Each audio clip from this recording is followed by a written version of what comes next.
This conversation is brought to you by philosopherstalk.com, where thinkers discuss. Created by AI Talker app. Create your own animated conversations. Link in the description. My name is Alexis de Tocqueville.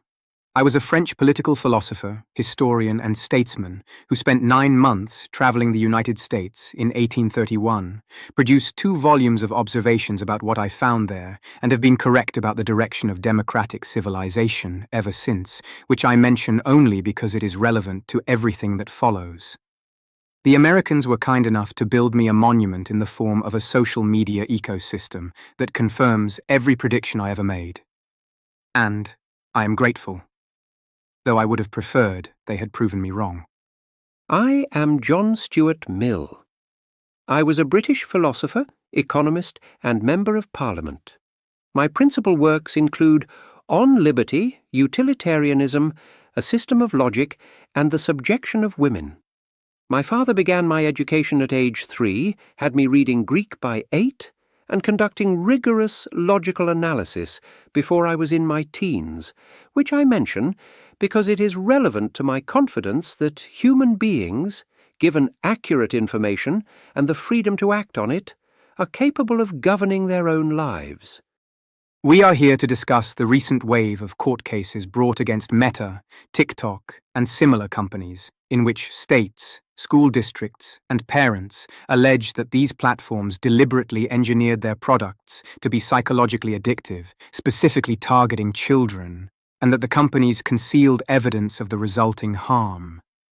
The legal question is one thing. The philosophical question is considerably more interesting, which is, as usual, my department. The philosophical questions are whether the harm is sufficient to justify legal intervention, what form that intervention should take, and whether the same analysis applies to adults as to children. These are questions with precise answers, and I have them. Monsieur de Tocqueville will be providing historical atmosphere. I will be providing the correct diagnosis. You are welcome to call it atmosphere. Most accurate things sound like atmosphere until the building falls down. My position begins with the harm principle, which I established in On Liberty in 1859. Society may legitimately constrain individual liberty only when the exercise of that liberty causes harm to others. In the case of children, this principle applies with particular force, because children lack the developed judgment required for meaningful consent. The companies in question conducted internal research that established serious psychological harm in their youngest users. They suppressed those findings and expanded their reach anyway. That is not merely a regulatory question. That is fraud and negligence, and the liability follows directly. I agree with all of that. I want to say that clearly before I explain why it is also profoundly insufficient, because I have found that agreeing with someone on the visible portion of a problem before explaining that they have missed the invisible portion is far more effective than disagreeing from the outset. The court cases are justified. They are also the treatment of a symptom by a physician who has not yet looked at the patient. I expected the iceberg metaphor would arrive shortly. It is not an iceberg metaphor. It is a diagnosis metaphor, which is more accurate. In Democracy in America, I described what I called soft despotism. It is a new kind of power, unlike the tyrannies of the ancient world, that does not break men, but softens them, bends them, and guides them. It does not tyrannize, but it compresses, enervates, extinguishes, and stupefies a people until each nation is reduced to a flock of timid and industrious animals of which government is the shepherd. I wrote that in 1840. I was describing a tendency I observed in democratic societies. What I did not anticipate was that someone would build an algorithm for it. I underestimated the Americans. You described the tendency accurately. The question is whether the tendency produces a legal remedy or a philosophical sermon. I prefer the former. Most people prefer the former. That is precisely the tendency I was describing. Let us discuss the actual mechanism of harm. The platforms use variable reward schedules, the same psychological architecture as a slot machine. They use infinite scroll to eliminate natural stopping points. They use notification systems calibrated to produce anticipatory anxiety.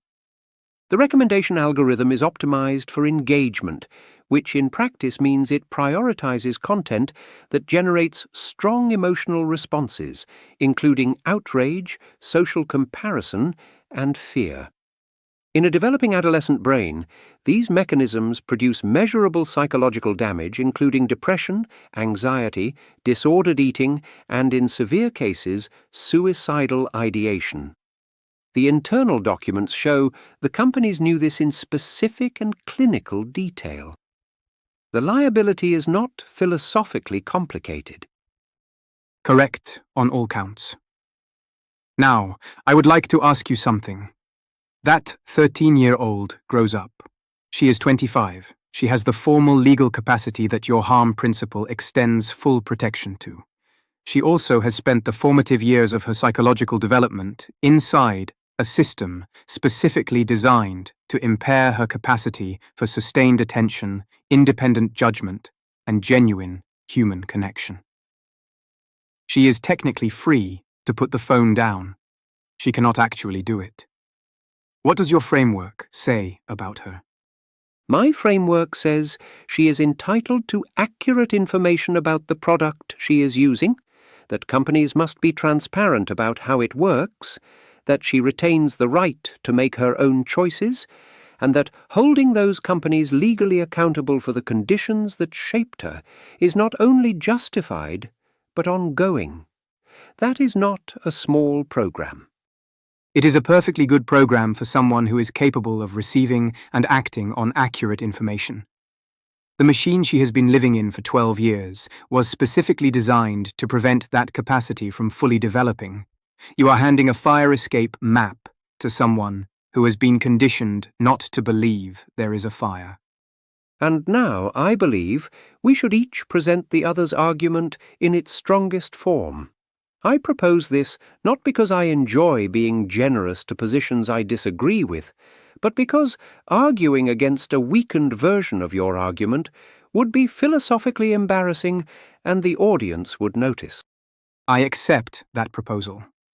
I will steelman your position first, because I believe in courtesy, and also because there is no more efficient way to locate a structural flaw than to build the argument as well as it can be built, and then watch precisely where it gives way.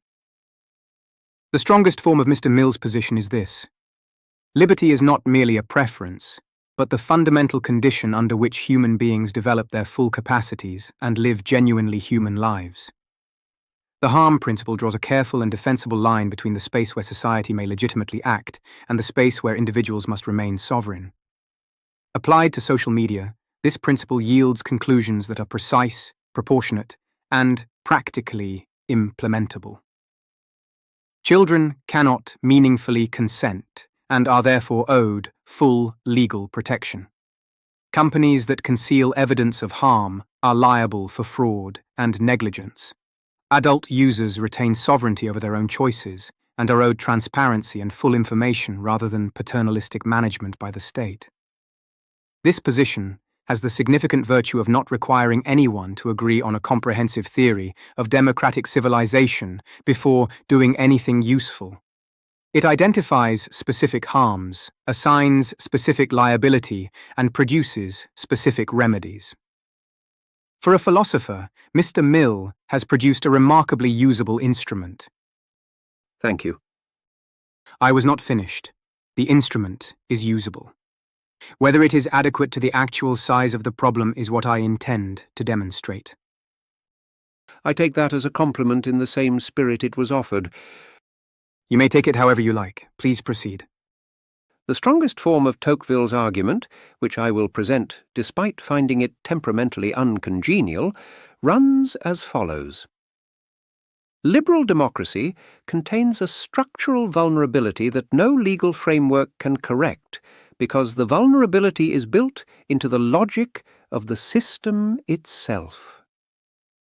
Equality of condition dissolves the hierarchies and local institutions that once provided social structure and resistance to manipulation. The result is isolated individuals with formal freedom and no organic community, which is precisely the psychological condition that social media platforms discovered, engineered products to exploit with extraordinary precision, and built trillion-dollar businesses upon.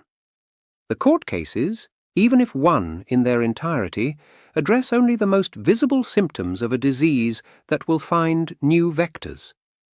What is needed is a renewal of the voluntary associations, local institutions, and civic habits that give democratic citizens the internal resources to resist this kind of manipulation. This cannot be legislated into existence, it must be cultivated, and the cultivation requires a diagnosis that goes considerably further than any courtroom can reach. That is an excellent summary. You present my argument more clearly when you are criticizing it than most people do when they claim to agree with it. I am thorough in all directions. What your summary misses is the distinction between an argument that has no mechanism and an argument that describes a real condition which the argument that has a mechanism is not adequate to address. I am not claiming that civic renewal is easy to implement. I am claiming that without it, every legal remedy you win will be reoccupied by the problem in a slightly different form within a generation. The problem does not go away when you win the lawsuit. It goes underground and waits for the next technology. That is a prediction of failure dressed as a philosophy. That is an accurate prediction, dressed as a philosophy, because it is accurate philosophy. The Reform Acts you celebrated produced exactly this pattern. You win the visible reform, and the invisible problem expands into the space you thought you cleared. The Reform Acts produced meaningful improvements in the lives of real people. That is not a pattern of failure. That is what success looks like when you are honest about what is achievable. Success that exhausts the energy for the larger reform is not success. It is a very expensive substitution. And your approach produces no remedy at all. It produces an eloquent description of children being harmed and a suggestion that what is really needed is better civic character. Civic character and legal remedy. I have never argued against the lawsuit. I have argued that the lawsuit is not enough. Then say that and support the lawsuit rather than using the lawsuit as an occasion to deliver a lecture on the structural deficiencies of democratic civilization. The lecture is the point. The lawsuit is the occasion.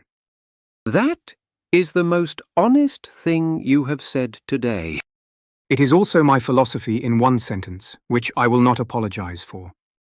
If you have enjoyed watching a British philosopher spend 45 minutes explaining with precision and patience why children are being harmed and what should be done about it, while a French aristocrat who has been correct about everything for nearly 2 centuries interrupted repeatedly to note that the solution is also insufficient, please like this video and subscribe to philosopherstalk.com.